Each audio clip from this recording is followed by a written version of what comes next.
Hello, racing fans. Welcome back. Joe here once again for the Sports Geek, bringing you a preview and my best bets for this weekend's racing action. I have two selections for you coming from Ascot.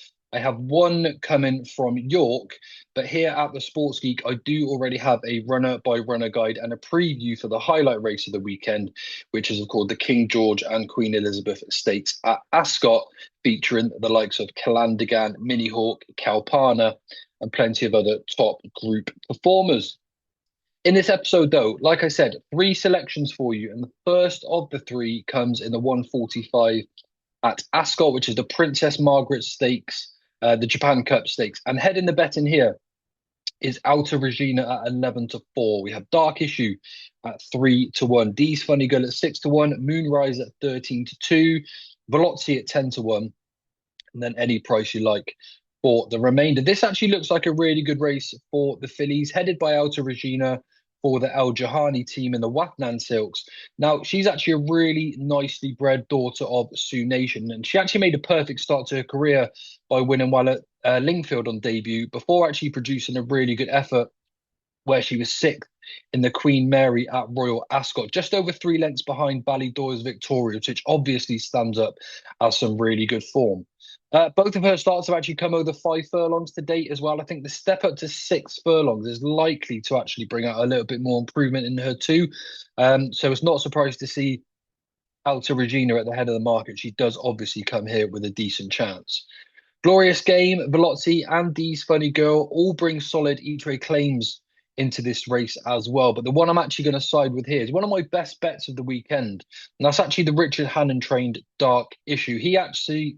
She actually looks like the one to beat for me here. She's actually finished ahead of D's Funny Girl already when the pair met in the Albany Stakes at Royal Ascot, but she was actually over 3 lengths clear of her rival. And that form behind Liber Tango looks really strong in the context of this race anyway. She's a daughter of Dark Angel, and she looks like there's probably going to be more to come. She already holds a rating of 98, and I think after this race, we could actually be looking at a horse that is rated in the 100. So for me, Dark Issue is going to be really tough to beat in the 145 at Ascot. The second race we're going to look at is the 220 at Ascot, the Group 3 Valiant Stakes over the mile. This doesn't necessarily look like the strongest race in depth, but it is a race that I'm really looking forward to watching. The market leader here is Tulane at 5 to 6. We have Kontiki at 4s, Skydance at 10s, Pina Sonata there at 12 to 1. And I'm really interested to see how Tulane gets on this time. She was desperately unlucky in the Coronation Stakes here last month behind Precise. She didn't get a clear run until really late on in the race, but when the gap came, she flew and wasn't far behind Precise when they got to the finishing line. It is fair to assume there's probably still more to come, and with that clearer run earlier on in the race, perhaps she could have actually got her head in front. But the one thing just to keep in mind, despite looking like a massive eye catcher last time out, was the fact that she has actually been beat on all three starts this season. So even though she was a massive eye catcher, there's no guarantee that she's going to take a step forward. But again, she does look likely to get involved. It's just a price tag that slightly puts me off. So from a betting perspective, although Tulane is the most obvious one in the field, I actually really like the idea and chances of Skydance here. Really appealing filly.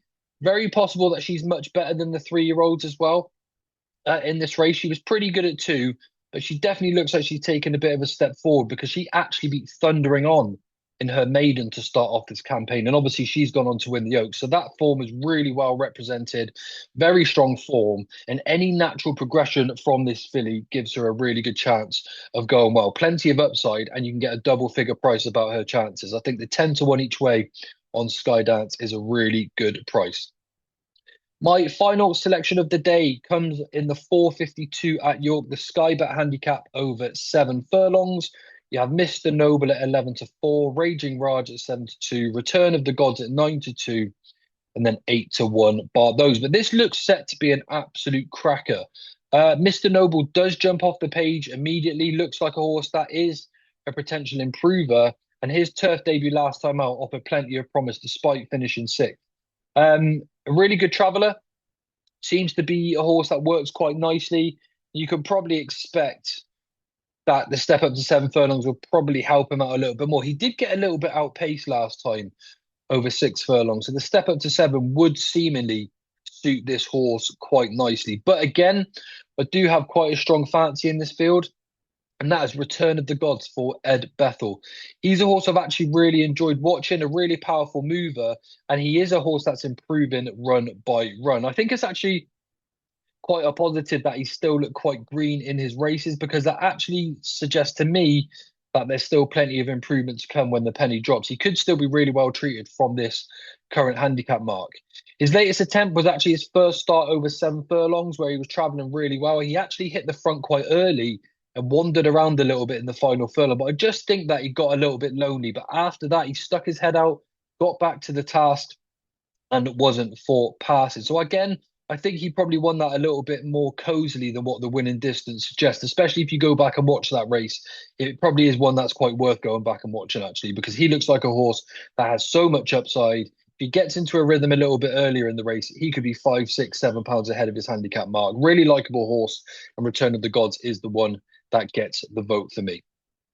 So, 3 Saturday selections for you, just to recap. Dark Issue at 3-1 in the 145 at Ascot. We have Skydance in the 220 at Ascot, 10-1 each way. And then the finale at York, the 452.